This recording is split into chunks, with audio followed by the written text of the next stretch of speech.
Okay, well, we'd like to thank everyone for joining us this afternoon. Um, my name is Chris Gray. I'm a content director from Hanover Research. We're a grants consulting firm that has worked with American University for the past year to support its faculty in grant seeking efforts related to supporting proposals as well as identifying funding opportunities. We've also been providing webinars such as this one for the past 4 or 5 months. So today we're going to be focused on the topic of alternatives to federal funders. And I'm happy to introduce my colleague, Rob Guroff. He's a managing grants consultant on our team, and he's going to be delivering today's session. Yeah, thanks so much, Chris. Welcome, everyone. Looking forward to talking through our agenda today. Wanted to start just by thanking Jennifer Maher and the VPR's office for arranging the opportunity to present. Um, let's see if I can get my technology working. I have about 45 or 50 minutes of prepared content. We will have time for question and answer at the end. So if you have some questions, you can post them in the chat. If I have a chance, I'll take them in real time, or we can save them to the end and sort of scroll back through the slides as needed. If you are listening to this on playback, then you know that we overcame many technical barriers and got the recording uh, uh, on video successfully. We'll also be sharing the slides, so you don't have to take overly copious notes. You don't have to take screen grabs or anything like that. We have presented, as Chris mentioned, three webinars over the past handful of months: prospecting, concept development, and the essentials of competitive proposals in November, December, and January. So those are also available if you're interested. I have been working with Hanover Research for the past decade with higher education clients across the country. Prior to Hanover, I worked for a bunch of years at Brown University in their Office of Corporate and Foundation Relations. So I have been, at that time and still at Hanover, have been focused on alternatives to federal funders. So this is a life that I've been living for quite some time. I hope that the lessons I've learned across that span will come through for you today over the course of the next hour. So, you can think a little bit differently, maybe in terms of the mindset that you need to be successful with private funders, foundation funders, and also, have some new tools, tricks, resources available to kind of put the lessons that you learn here today into practice right after our call today ends. If you have participated in any of Hanover's prior presentations, you've probably seen this slide before. If you participated in any grant seeking training, you've had the opportunity to take a look at a schematic or a graphic or flow chart like this. This is our grant cycle. This is how we think the grant process works in summary. And what you see here on the right-hand side is really what we think of as the pre-award process, right? And on the left-hand side, we think of as the post-award process. We're going to be spending most of our time today in these orange boxes, right? Finding funders, what we think of as prospecting, and then building a concept to talk with a program officer to sort of assure alignment with the foundation's mission. At the end of the presentation, we'll spend just a slide or two on stewardship, which relates to preparing for future funding. And that's sort of our map of our discussion today. Before I get into my actual prepared agenda, I wanted to spend just a few slides acknowledging that certainly for us at Hanover and for me personally, it feels like the grants landscape is kind of shifting a little bit beneath our feet, beneath my feet. As I said, I've been in grants focused roles for 16, 17 years now. I've been in like development, advancement, philanthropic oriented roles for going on a quarter century. And certainly it feels like, the level of change and uncertainty is very high, higher than at any other time in my, time in this domain. That being said, I wanted to just highlight for folks that there is sort of some movement underway within the foundation ecosystem among funders to continue doing business as usual and to reaffirm prior commitments. And so I'm posting up just a handful of slides just to show that that is occurring. So this is from the O'Shea Foundation. These folks are in Buffalo, big funders in Buffalo. Just in yellow here, hopefully everyone can see my cursor as well, as I'll be using this throughout the presentation. They're not going back on their decision 2 years ago to double down on centering all activities around racial equity, right? And here's the Spencer Foundation, which is a big national education foundation. This is from mid-February. We at Spencer remain steadfast in our commitment to funding education research across the field, to the power of research to improve education, and to the responsibility to steward equitable education systems that serve the needs of young people, families, and communities. So they're going to continue doing their same work. The MacArthur Foundation, late in February, right, talking about increasing their baseline payout, right? They're going to continue business as usual and actually kind of extend by what amounts, versus 5%, it's like a 20 percentage point increase, if that makes sense, to what they're paying out over 2 years. In the Chronicle of Philanthropy, this is just from late last month, says, most big grant makers have not closed their DEI programs, right? They're continuing with business as usual. And last year, we've got just from last week, evidence that, senior philanthropic figures, Bill Gates is on Capitol Hill, talking with folks, lobbying the Trump administration, lobbying Republican and Democratic lawmakers to kind of, continue prior bipartisan priorities and to continue funding in ways that we're used to. And so taken all together and recognizing there's sort of active legal challenges to changes going on. There's budget and appropriation negotiations that need to occur later this year. It's not totally clear that things are going to be so different. Will there be changes in budget and priorities? I'm sure. And certainly there's going to be some change.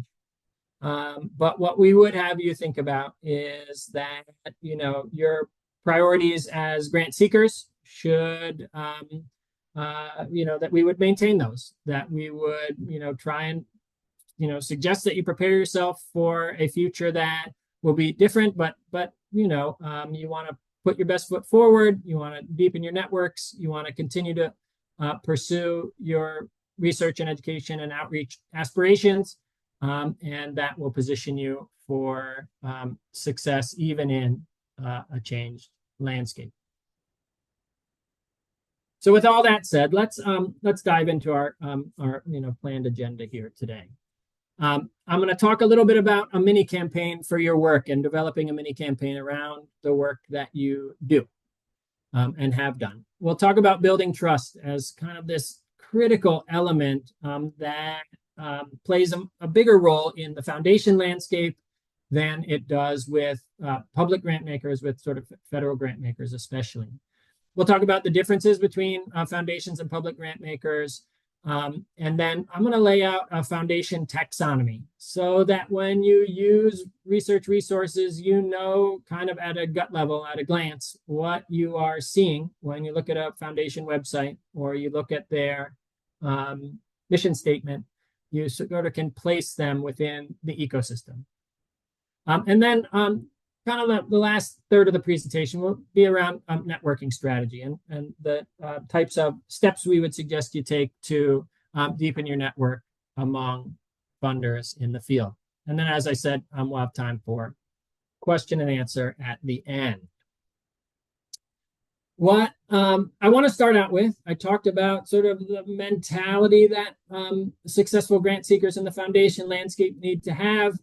I would suggest, there's kind of misunderstanding that many new-ish grant seekers in the foundation world they bring to the table. And that's that, foundations are kind of like a money tree. They've got a budget, they're going to give out money, and that your job is to kind of, go to the money tree and successfully pull it off with a persuasive grant proposal. We'd suggest that's not really the best way to look at foundation grant seeking. That, in fact, up here at the top, relationships are actually better, stronger, greater than this transactional mentality, and that you're really thinking about within the foundation ecosystem, building a network, building out the folks who are aligned with your work, such that you can develop what we think of at Hanover as kind of like a mini campaign, right? Everyone who's been in a university setting knows what a campaign is. It's where you try and draw in all stakeholders, constituents, collaborators, colleagues, etc., into common accord based on some dimension of the campaign. And so we would suggest, you're trying to do the same thing around your work. You're trying to communicate effectively all the different ways that your work impacts different stakeholders and constituencies, and allow folks to align with that and recognize that they are committed to the same things that you are. And if you are successful in developing a mini campaign over time, you're going to have, and I would say, you probably know someone within your network, whether it's, someone you worked with at a prior institution or someone at American who's in a, senior role, who's been in grant seeking space for some time, that and that if, you're successful, you'll have lots of prospective contacts to talk with when you need money for a new research program or idea. You're kind of at the concept stage, and you already have ideas about who you should talk to and who whose ear you could kind of pull to get some advice and guidance. You probably know those people who, they kind of know about upcoming opportunities before they're published. They kind of have this like insider information. They're getting invited to events and committees and boards and workshops. Those people have successfully developed a mini campaign around their work, engaging stakeholders in the various dimensions of the activities that they undertake. And at the core of that is really about building trust, right? Trust that you are going to continue to carry out over time your mission, your goals, your research agenda, your outreach and education and programming agenda. And across time, that predictability becomes really priceless. That if people call on you, you're there, you're accessible, you're ready to participate, you have good ideas, you're being helpful along the way. And if you are successful in being predictable, people will have deeper trust for you, right? And that deeper trust is going to yield better reviews, larger grants, and eventually, as we said, kind of this insider status where you know about stuff that's happening before it's published, and you're on boards, and you're getting invited to panel discussions, and so on.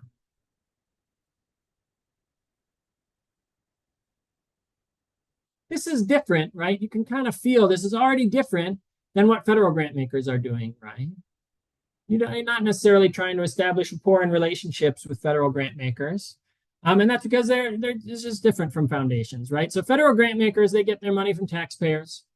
They're responsible to legislators and administrations. They're required to be transparent, right? And have, clearly defined criteria with sort of objective rankings of things and scoring and so on. Detailed processes that involve, hoops and ladders and pulleys and all of that good stuff. Foundation grant makers, they get their money from donors. They're responsible to the trustees who oversee the endowment and the funding. They're really not required to explain their decisions to the public. And they often, as a result, they kind of lack clear definition. There's not so much objectivity. Sometimes there is for more professionalized organizations. But there's some opacity. There's some black box feel a little bit to the criteria and processes with most foundation grant makers.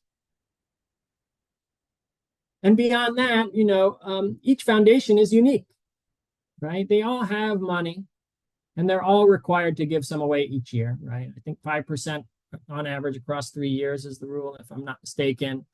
But they don't have a lot of things in common, right? How much money they have, what their goals and missions are, to whom they give money, how they decide to give, right? Their personnel are different, their history is different. Each one is its own unique entity. And they're so unique that, in fact, we kind of, we would suggest that you think about foundations kind of like people, and that they should be cultivated a bit like people. If there are folks on the call who have gotten foundation funding in the past, they may be able to, in the Q&A, may be able to speak to that a little bit. That is a little different than federal grant seeking, and that you get a little bit more hand-holding from foundation representatives and staff members along the way, and that in fact, over time, you kind of do get to become a little bit like friends. It's not exactly like friends, but in some cases, pretty close to being like friends. Foundations and people, they've got their personalities and quirks. They've got preferences and opinions. The things they do may not be logical. They may say one thing and kind of carry out a different plan. And they're liable to change without warning. Like if you look on a foundation website this week, next week, it could be totally different. They could have a new strategic planning process underway that they didn't tell anyone about. They could have new board members. They could have a new mission based on turnover in staff, etc. One reality about people and foundations, they're more likely to give money away to people that they know. And if you imagine if you had 10 big grants to give away, in fact, you're legally obligated to give them away, and you wanted them to make good change in the world, how likely would you be to give those grants away to folks who you'd never really interacted with, never talked with before, only based on a proposal? Right? Not super likely. Much more likely to give dollars to folks who you've built some trust with, who've talked with before, who maybe have shown that they're a part of your team or network, sort of participated in your work, been interested in your work before. It really will make a difference. And so no matter what they say about their processes, many foundations do make grant decisions based on relationships.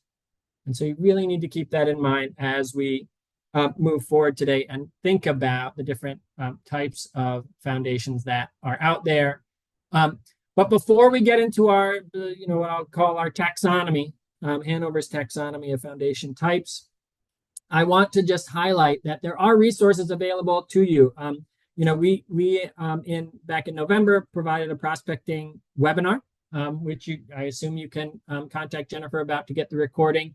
But the OSARA team, right, the Office of Sponsored Awards and Research Administration, has a funding resources page. They have access to Pivot and Foundation Directory Online. These are really the state-of-the-art subscription tools for grant seekers to go and see who's out there.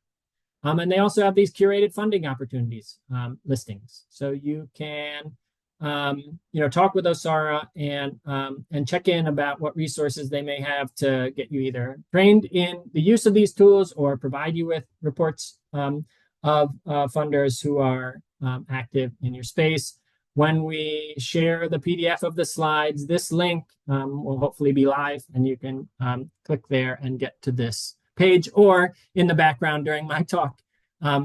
Feel free to check it out, see what's out there. It can make it really practical and real when you're looking at actual foundations that are associated with your goals and your aspirations.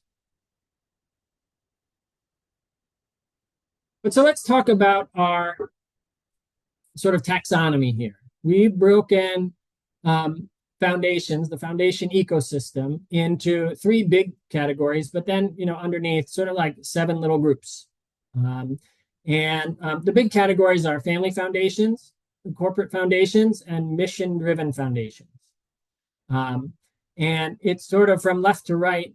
In most cases, we're thinking that on the left-hand side, less professionalized, where on the right-hand side, more professionalized, more staff, bigger budgets, more public-facing activity, and more hoops that you're going to have to jump through in terms of submission. But so let's talk through these.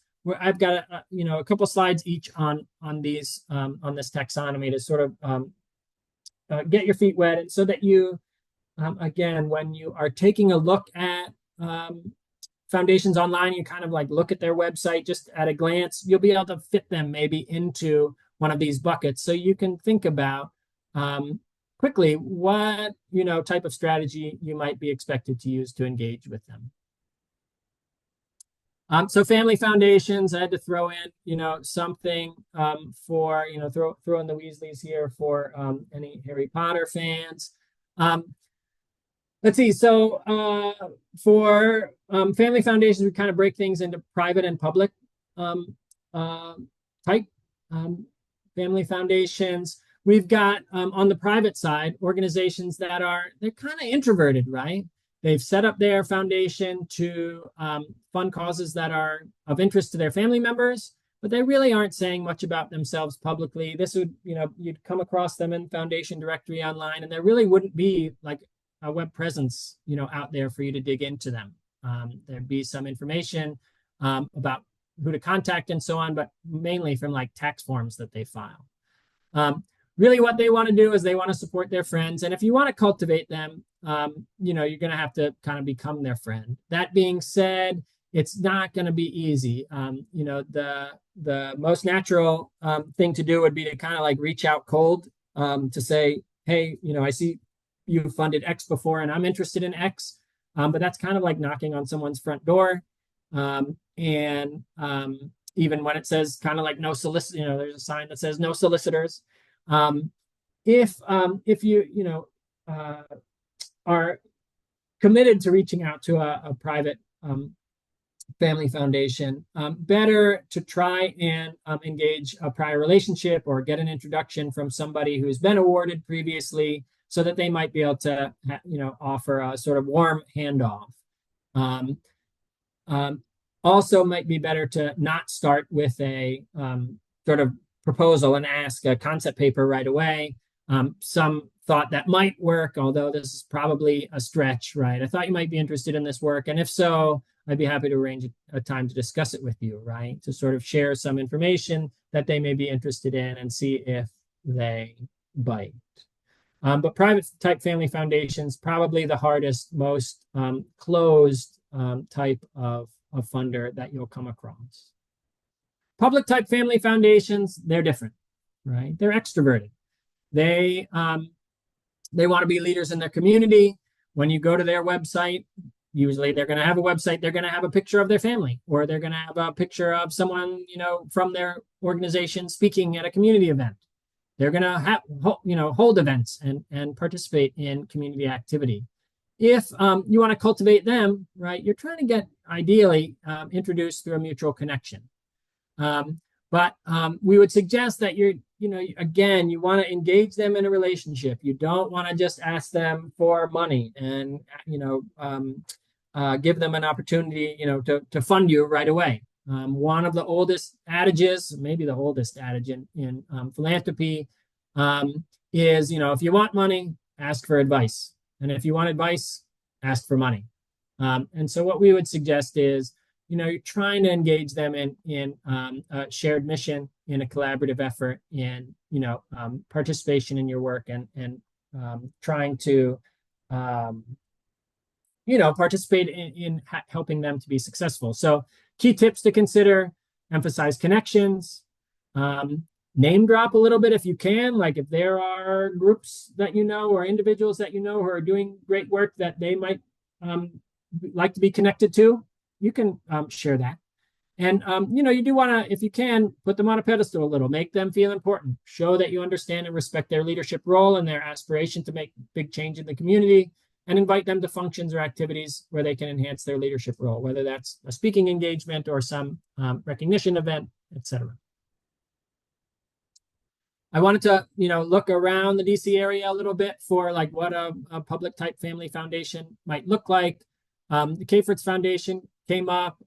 You can see, like when you look, they have a public, upcoming deadline, and they've got a board of directors that includes family members. So you kind of, again, at a glance, can get a sense for what bucket they fall into.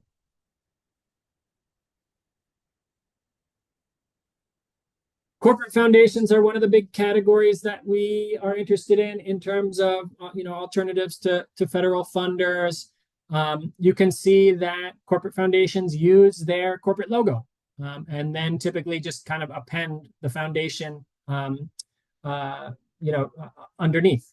And in that sense, you can be clear that they are the foundation is going to be tightly aligned typically with the goals of the corporation. It's not a separate entity that's making philanthropic contributions. I should say not a sort of totally separate entity making philanthropic contributions. So let's look at there are usually two types of corporate foundations that we see. One is going to be location focused, where they are really focused on causes in the communities in which they work, and maybe even particular organizations within those communities. They will often have a stated focus on specific geographies that are near their operations. What they're hoping to achieve is kind of a halo effect, right? A strong reputation in their local community. And if you want to cultivate them, you're typically going to need to know their, the sort of representatives from their local office or their branch, know employees or business associates, and sort of get introduced in that way. If you want to, be of like mind and of like mission with an organization like this, you want to, have outreach programming or programming that serves the community and that delivers value to the organization, the corporation's employees and their families. Best case, to cultivate them would be that you can offer opportunities for the corporation to be and the foundation to be acknowledged publicly, because of course they do want that halo effect. If they're speaking opportunities, if there's recognition events, if there's some kind of small sponsorship that they may be able to participate in where they're, sort of amplifying their goals and message, maybe those could play well in terms of thinking about engaging them. When you look at location-focused corporate foundations, you often see statements like this, right? Giving primarily in areas of company operations, right? Commitment to the communities where our employees live and work. And last here, I think this is still current. This is Starbucks, right? Starbucks Foundation, giving on a international basis in the areas of company operations, right? With this focus on where they buy coffee, tea, and cocoa. So when you take a look at their website, you'll see that there's this focus on location. Some corporate foundations have more of an impact focus. And their goal is kind of to support a specific public agenda.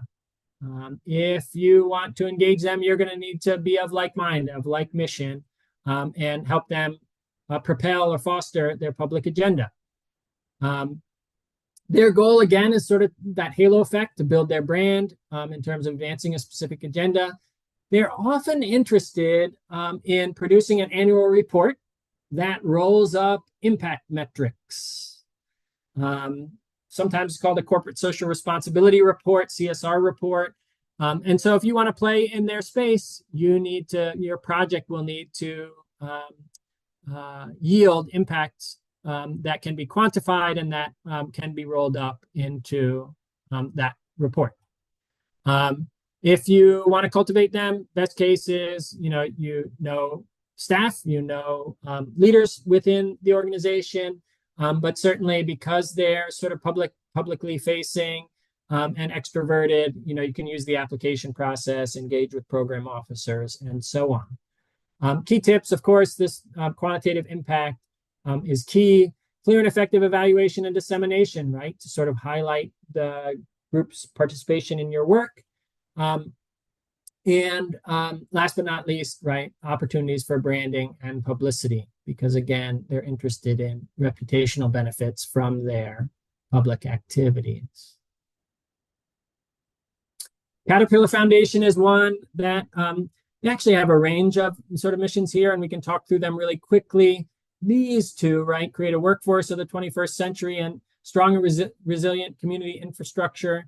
These are more mission sort of impact focused. Whereas harnessing our team's passion, right, matching gifts, United Way, disaster relief, volunteerism, this is more location focused. So they're kind of, both of impact and location focused.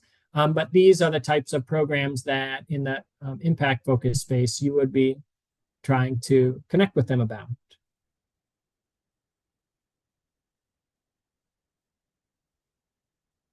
Last but not least, let's talk about mission-driven foundations. I said at the outset that sort of the mission-driven foundations we usually think of as like the most professionalized, biggest budget, and these are examples of organizations you probably have heard of in grant-seeking space because they are big and do give big grants and undertake big mission-driven efforts.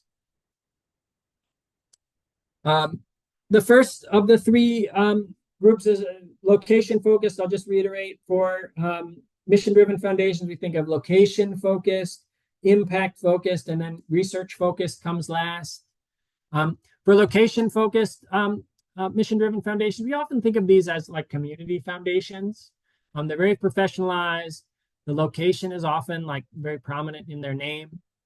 Their goal, is to solve problems and build institutions in a particular geography. And they're out and about in public, right? They're speaking, they are super well networked usually within their regions or within their state or community.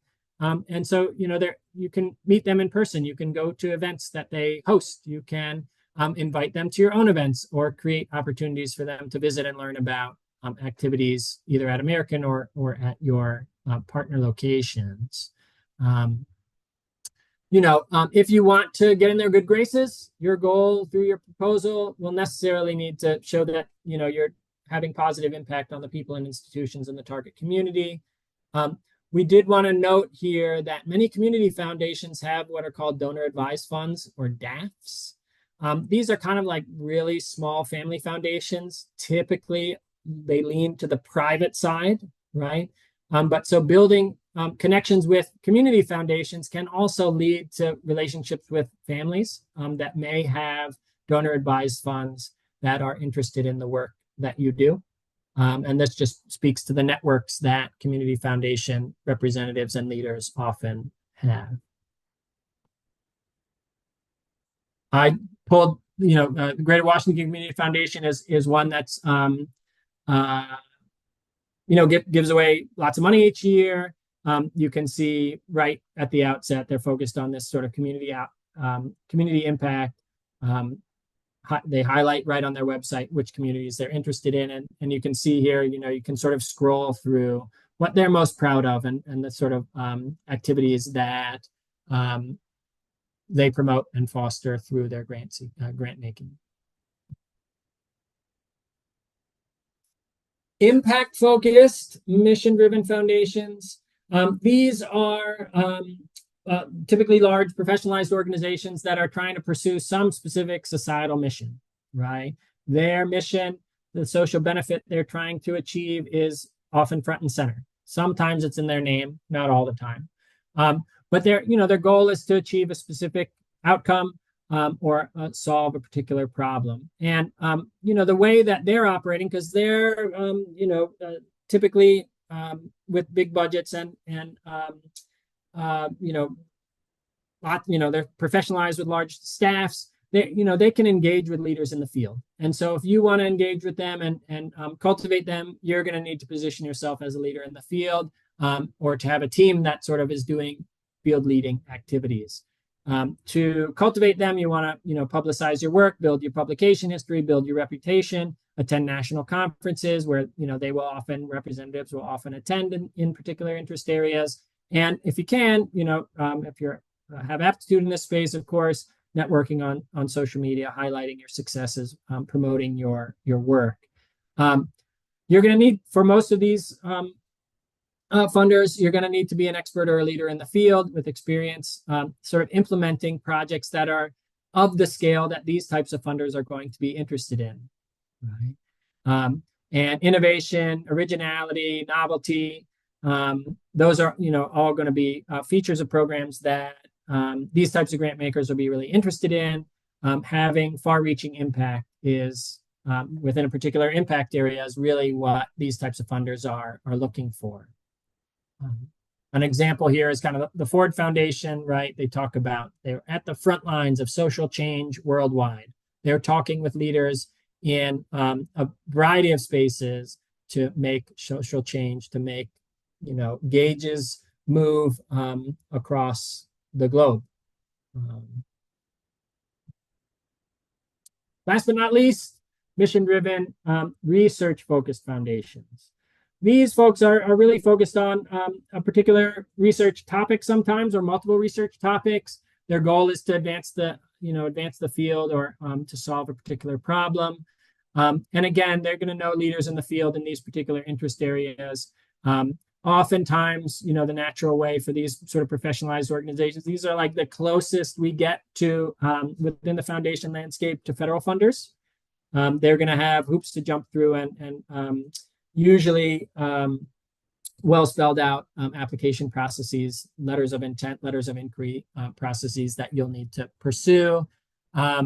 You'll want to show that you're aware of recent progress in the field. You're going to need to have a firm grip of the literature that's been published at the cutting edge, and you want to be able to show that the work that you're going to achieve with foundation funding is really going to make a big impact for the field, or with respect to the specific problem that this funder is interested in. I, again, was looking for mission-driven, research-focused foundations in the DC area.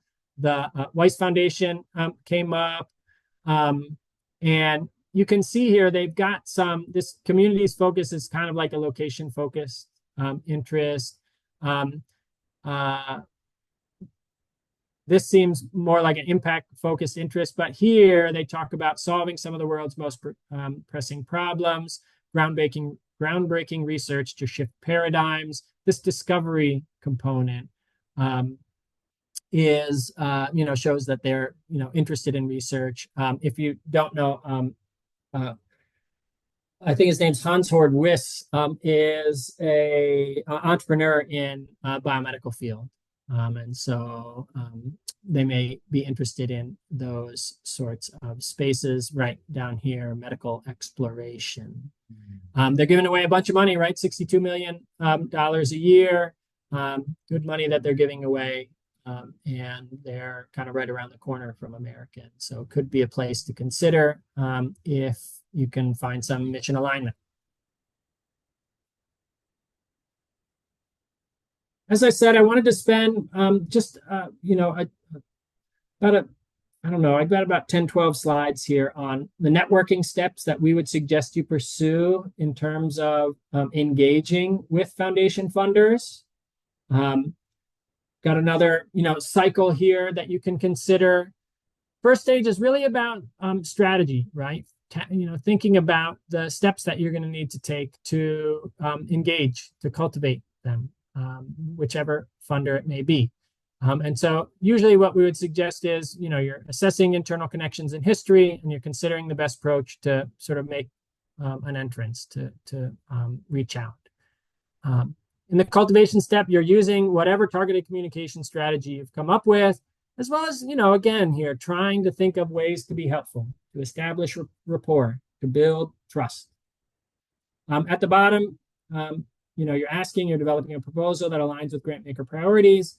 And in the stewardship stage, right, you're continuing careful cultivation, whether or not you receive an award. So let's just spend a slide or two on each of these topics. What we'd suggest in the strategize phase is that you're going to research the organization, the goals, the interests, the programs that the funder participates in. You're going to identify connections to the funder personnel. So if there are folks within your department or school or college or trustees at American who may know folks at these organizations, check first. See if you can take advantage of those relationships. Third bullet here, really critical, gather intelligence about prior interactions and historical engagement. Has anyone ever reached out to this funder before? What happened? Did we ultimately submit a proposal? What was the review like? Try and collect as much sort of intel as you can. Then you're going to consider available connection opportunities and think about what's the best way to build a relationship with this funder. We'd suggest that in this process, it's really critical that you're engaging resources at American. So as a function of this presentation, I don't want anyone immediately looking online, pulling information about a funder and reaching out today. Take advantage of the resources that are available. You really want to make sure that American is speaking with one voice, right? You want to maintain open lines of communication between departments, between personnel who have regular contact with funders, the fundraising staff, grant staff, OVPR staff, programs, etc. You don't want to step on each other's toes. You don't want to bring the same, bring competing opportunities to a particular funder because they'll say, well, Americans, coming at us with, three different ideas here. What's the most, important priority for them? So you want to, do your due diligence beforehand to establish priorities and strategies. Check with colleagues and databases before you initiate contact and after you have contact. Let's say you get someone on campus for a site visit. Make sure that you're alerted to what happened. For the sake of relationship continuity and anyone else who, is going to reach out to that organization in the future, you want to log that in a database, keep people apprised of the progress that you've made. In the cultivate stage, this is where you're going to actually, reach out in some way. For more professionalized organizations, you're going to, got your prescribed channels, right? Where you're an LOI is a letter of intent or a letter of inquiry. Maybe you're reaching out to a program officer with a concept paper. We presented back in December on concept papers, so you can, get more detail there about what you would produce, 1 or 2 pages to sort of outline your work. You're going to introduce the organization and relevant work, gather information about their priorities and preferences, and think about, how you might work together with this organization. One question you can always ask is if there are other funders active in the domain to sort of continue to build your network such that it's clear you're not hinching, clipping all of your dreams to a particular funder, but actually, trying to engage with the domain at large, again, to build what we think of as a mini campaign. You always want to leave an opening to continue the conversation. It looks like your current opportunities don't align with our, programming. I hope it won't be a problem if I check back in 6 months or a year to see what progress you've made and to see if, I can be of service for your mission because we are in the same space, and so on. Continue to extend your network. When you have funder conversations, a one-sided pitch where you're kind of like spitting out a minute of information about your work can be a little bit uncomfortable, not only for you, but for the funder also. Best case is that you're relying on some kind of concept paper or letter of intent, letter of inquiry to do that work for you. So you don't have to give a pitch. It allows you to, this will allow you to, have an open conversation. You can ideally be creative and offer help, right?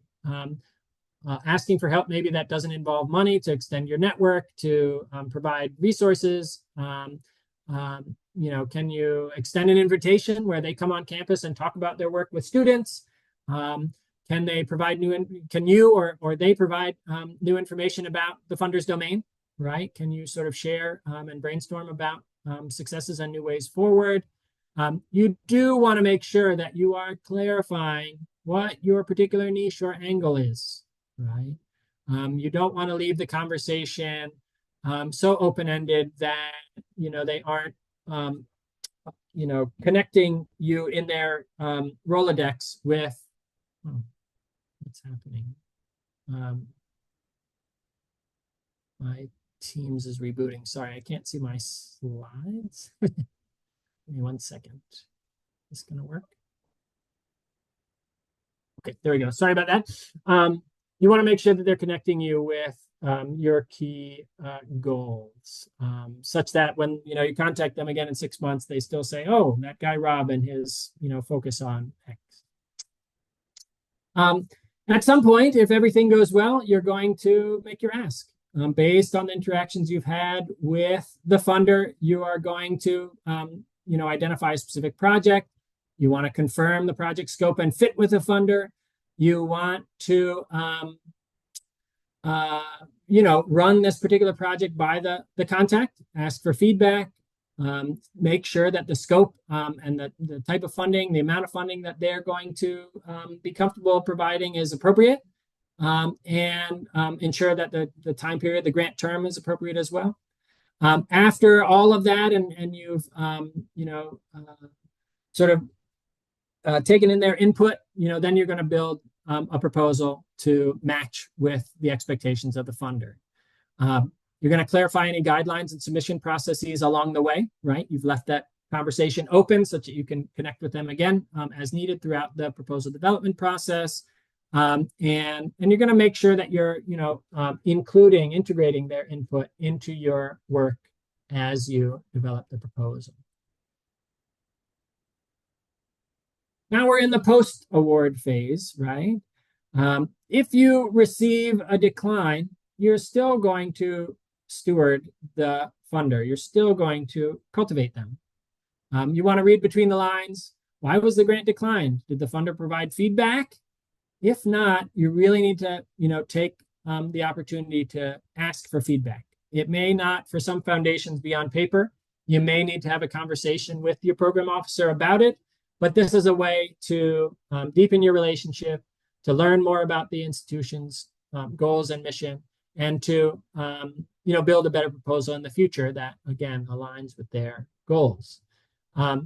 You do want to think about whether or not, based on the feedback you're receiving, is it resubmission warranted? Is it appropriate? Hopefully so, and hopefully you get another chance to submit. If you do receive a grant, you want to implement the grant as promised, of course. Complete all reporting as required, right? You're trying to build trust and predictability along the way. You want to keep communication lines open. And you want to communicate early in the case of any challenges. You don't want to contact them at the end of the grant term and say, hey, in month 2, we weren't able to recruit as many participants as we expected, and that changed the scope of our work.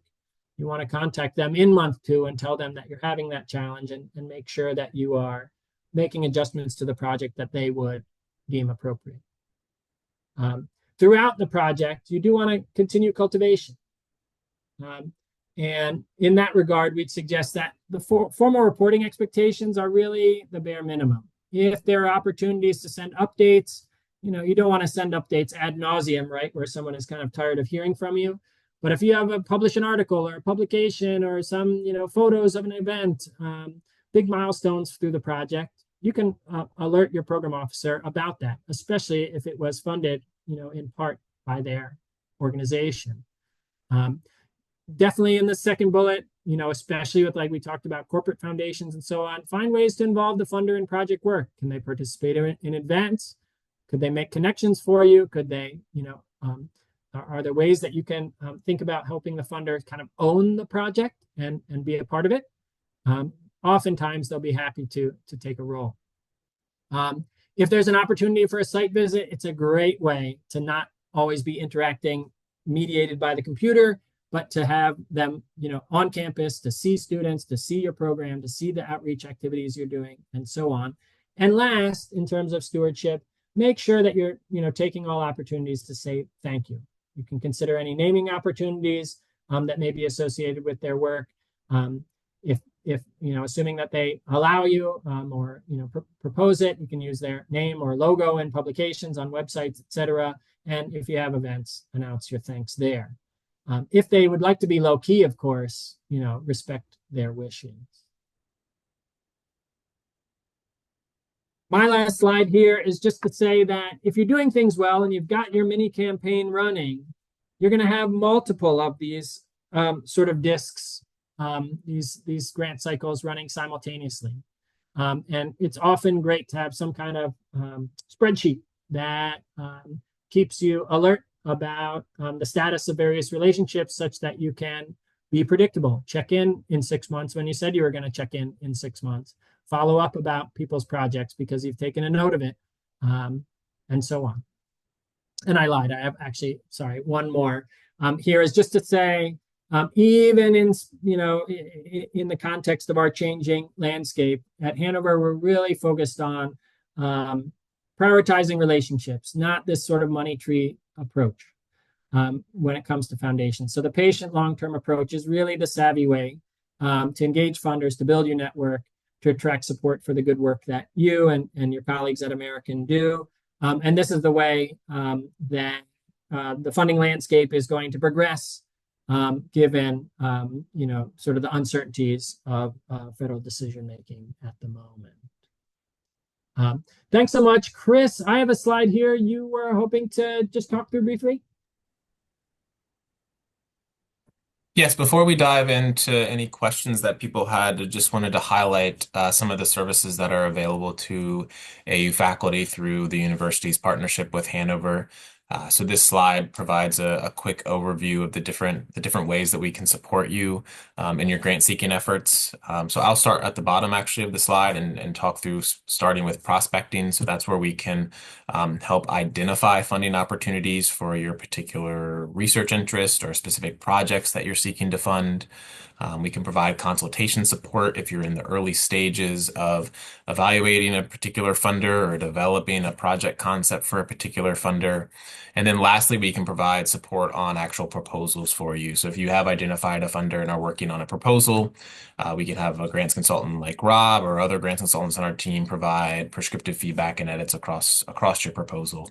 So if you're interested in any of those types of support as you're working sort of on grant seeking efforts in the coming semester and in the summer, I would encourage you to reach out to Jennifer and she can provide more details in terms of connecting you with Hanover for that type of support.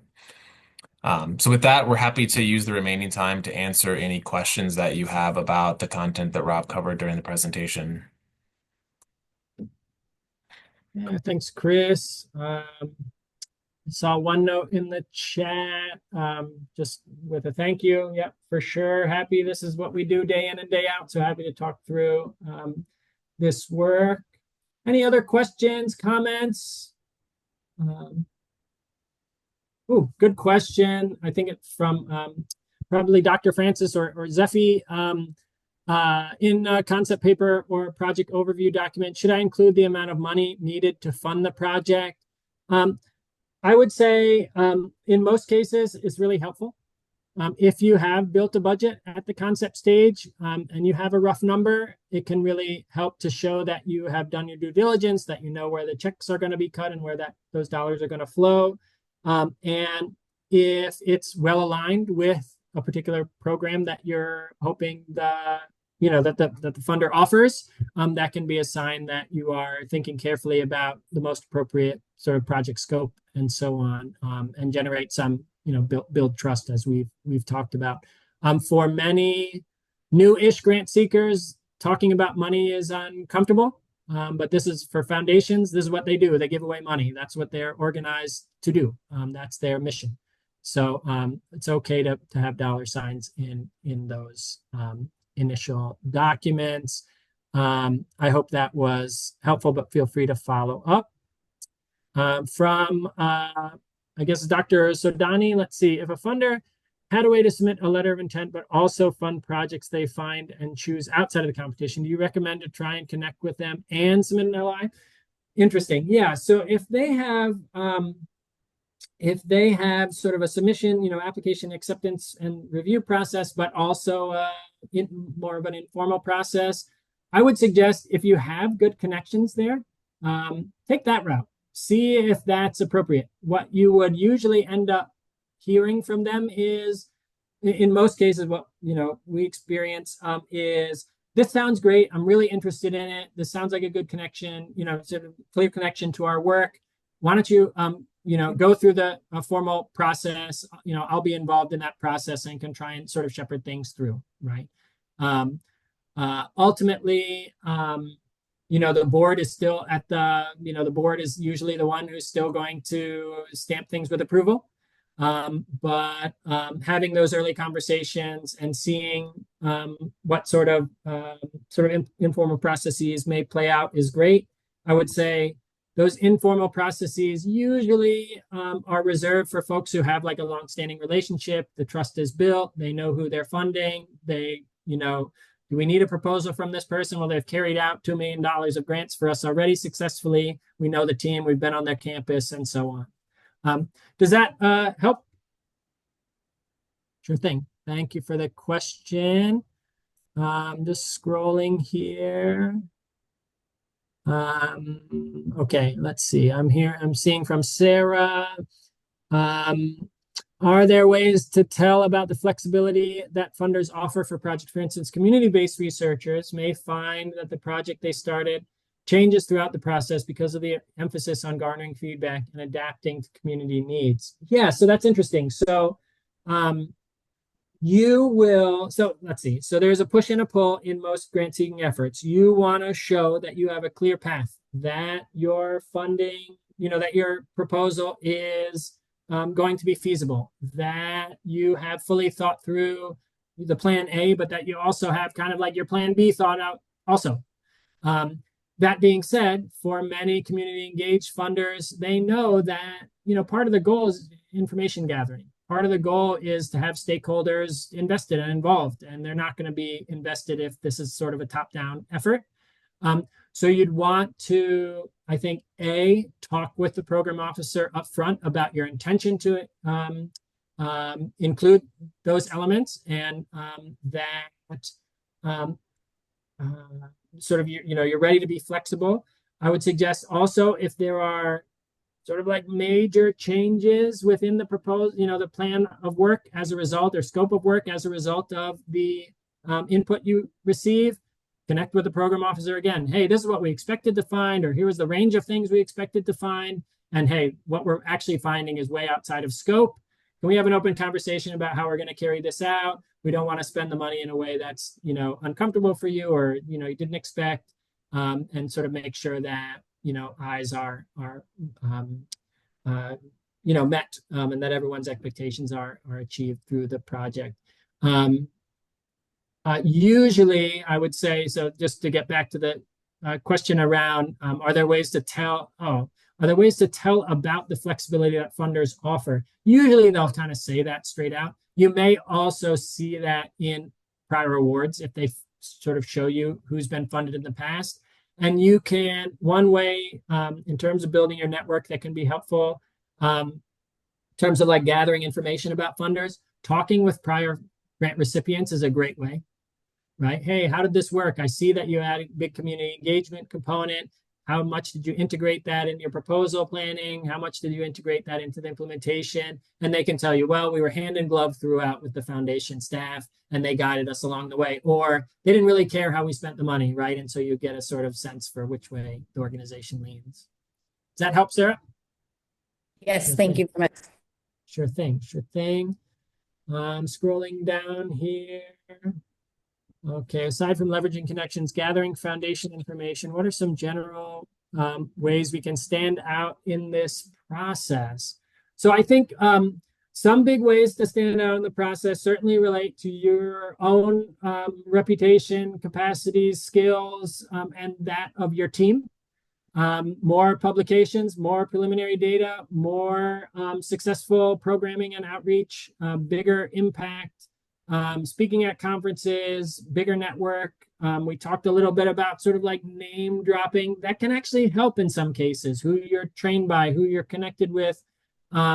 So I would say, if you imagine, again, you're a grant maker and you're going to give away some grant money, who do you want to have your grant money associated with? What are some of the characteristics that you would be looking for in your awardees or your applicants? All of that the reputational components and the sort of feathers in the cap will help.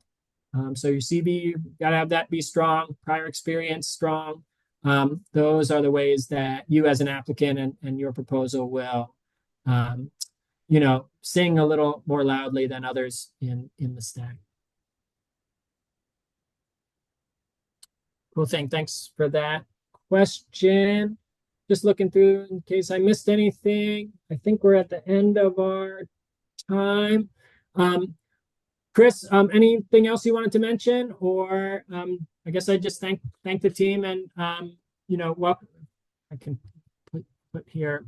Chris's contact information is on the very last slide if you have questions for us going forward, but certainly Jennifer Maher could be a good place to start as well.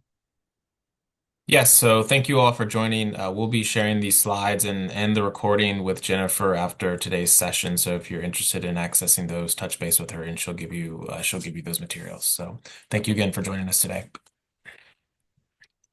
Thank you. Thanks so much.